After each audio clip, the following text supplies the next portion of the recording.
Hello guys! So magluluto tayo ngayon ng fast and easy kare kare. So, para sa ingredients natin, meron tayo ditong sitaw, meron tayong talong, tapos ladagdagan natin ng spring onion. Kailangan din sana natin dito ng puso ng saging kaso wala akong nahanap kanina. So, gagamit din tayo ng pechay at annatto oil. Yung recipe ko ng annatto oil, i-share ko rin dito. And meron tayo dito mga panggisa natin, bawang sibuyas, peanut butter of course. Diyan nakasalala yung lasa ng ating kare-kare sa ating peanut butter. Kakailanganin din natin ng alamang. Favorite ko yan. Pagkatapos, ito yung pinakuluan nating baka. Kakailanganin din natin ng 1 cup of water, tapos salt and pepper to taste. So, let's cook!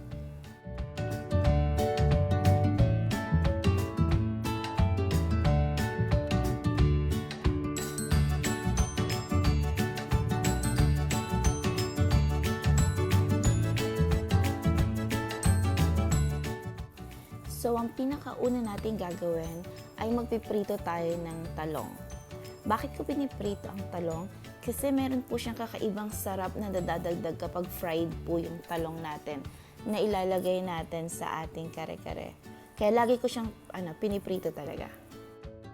Pero kung sakali po na nagmamadali tayo, pwede naman pong i-boil na lang natin yung talong natin and sitaw kasi masarap naman po yung kalalabasan niya. Dahil nakadepende pa rin naman yun sa sauce niya. So, prefer ko lang po talaga yung pinrito.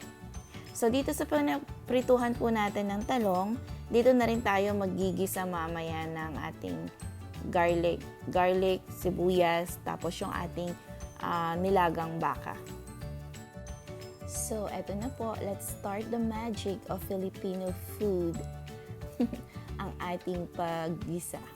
So, gisa-gisa ang bawang, and then sibuyas, and then yung karne natin. And then after natin, syempre, igisa, lalagyan na natin siya ng water.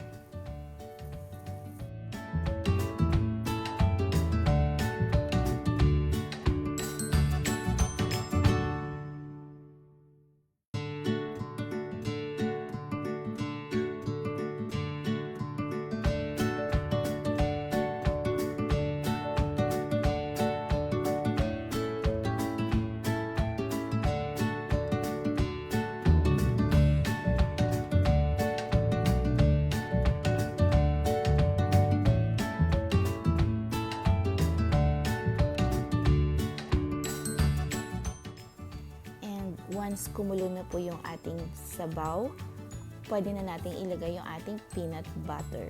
So, you can add as much as peanut butter as you want. Kasi po, sobrang sarap ng creamy yung iyong kare-kare. So, kung gusto niyo na mas maraming peanut butter, mas malapot na sauce ng kare-kare, it's up to you po. Kasi nandyan po talaga yung buhay ng ating recipe. So, kung mapapansin niyo po, ang kulay niya is kulay brown pa lang siya ngayon dahil yung peanut butter pa lang siya. Ang ating magic sa kare-kare para kumulay siya ng magandang medyo orange is ang ating annatto oil.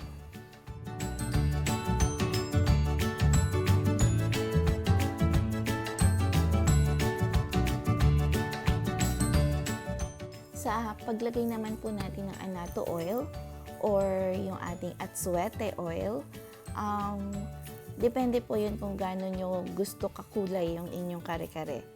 Kasi po, tingnan nyo to. Ang ganda po kasi ng pagkakablend ng annatto oil sa peanut butter.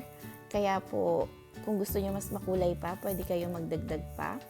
At saka yung atsuete, hindi po kailangan oil siya. Pwede rin po yung atsuete na atsuete water, yung atsuete na binababad natin sa tubig.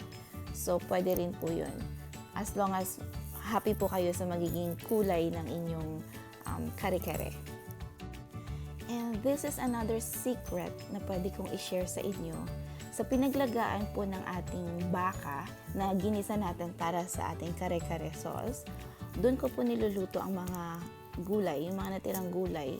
Yung ating sitaw, yung ating pechay, at kung meron sana ako nabili kaninang yung banana blossom, puso ng saging, dito ko rin sana siya iboboil.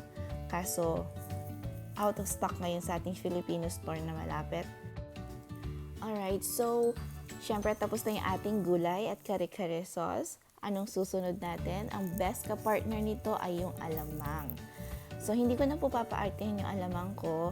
Ang gagawin ko lang po is parang ipapainit ko lang siya sa pan or parang ipa-fry ko lang siya dito sa may maliit na pan natin. So, I think everything is ready. Let's prepare it para po sa dinner.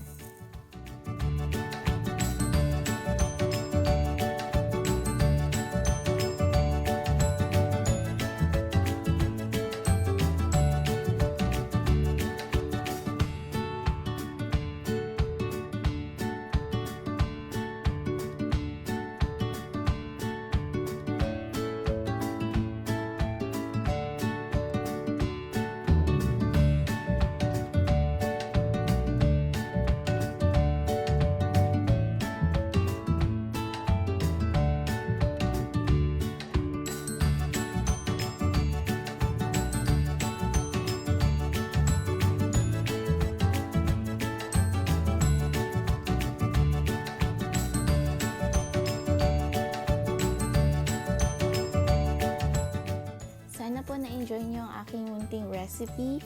Sa mga hindi pa po nagsasubscribe sa aking YouTube channel, Couples Food and Adventures, please subscribe na po.